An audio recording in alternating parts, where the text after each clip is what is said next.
The correct defensive stance involves getting in an aggressive stance with your knees bent at just over 90 degrees. Stick your bump out and arch your lower back in order to put your head directly over your knees and the balls of your feet. Don't get too low or too wide and lose your ability to be quick and explosive. Remember, you must be able to transition to a sprint at any time.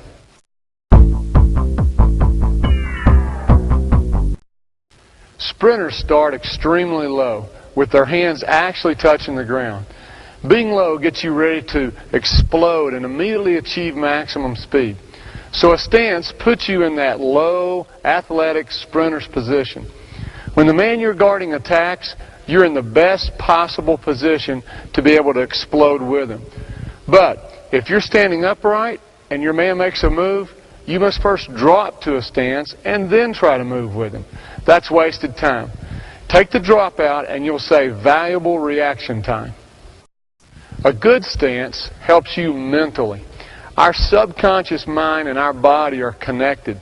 If your limbs are straight and relaxed, your body sends your mind the subconscious message to relax. But if you're in a stance, your body sends your subconscious mind the signal that something is up. Be alert. Think of when you're startled. Your adrenaline pumps, your body doesn't stay relaxed, it gets in a stance.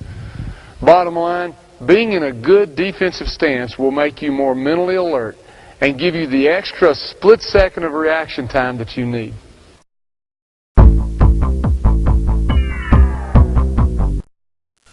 Your feet should be slightly more than shoulder width apart. The majority of your weight should be on the balls of your feet, but your heels should still be on the ground. You should be pressing the floor with the inside of each foot. Why? Because you push off with the instep of one foot and step with the other. Set up your defensive stance by placing one foot slightly in front of the other. This lead foot has a matching hand that we'll call the lead hand. Now, there are three uses for the lead hand. First, it's used as a measuring stick to ensure proper spacing. If you can touch your man's belly button, then you're too close. If he can hold the ball in his shot pocket, you're too far away. If he's able to get in a controlled dribble, then you're also too far away. Second, the lead hand discourages the crossover and makes the dribbler use a slow change of direction move like a spin or around the back. And third, the lead hand keeps your opponent from getting into a comfortable triple threat position. He'll have to hide the ball from this hand, losing the ability to take a quick shot. The backhand is used to discourage and deflect passes.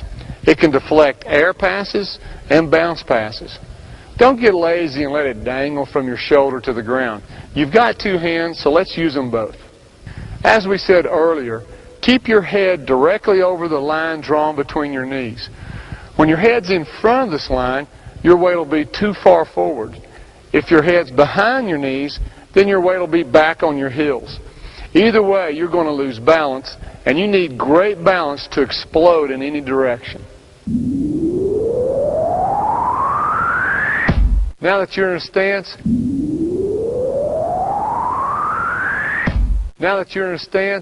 you've got to add the techniques of movement. The faster you can do them, the quicker you can change from one to the other, the better defender you'll be.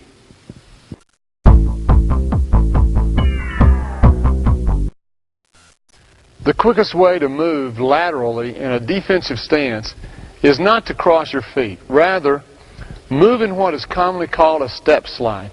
But I think the term step slide is misleading. Why? Because to move laterally at maximum speed, you need to push, step, slide.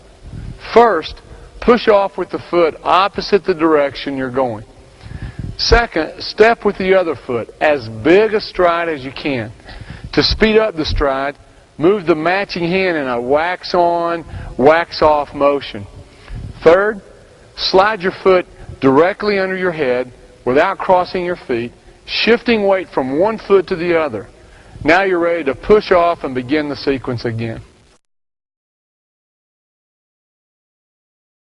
When step sliding, your feet should be close to the ground, just skimming the surface. This allows you to make quick changes of direction and it's the most efficient way to move.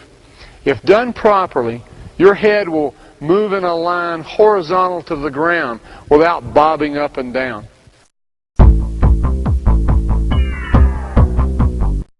When you use the lateral push-step slide to cut a player off, he may spin or cross over and try to beat you the other way.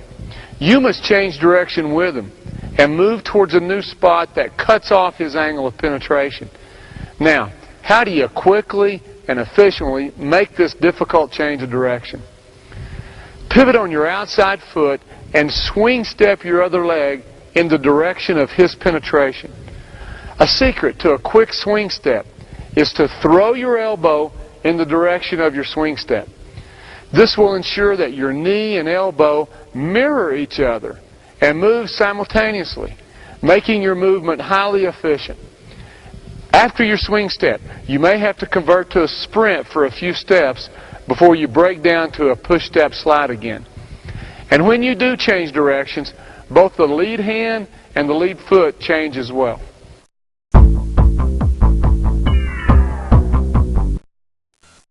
To close out means to bridge the gap between you and your opponent in such a way that you both discourage the shot and defend the drive. Now, I admit, at first, this is a difficult feat to correctly perform. You must sprint and hurry to get there, but if you arrive in a sprint, it's easy for the offense to drive by you. If you play it too conservatively,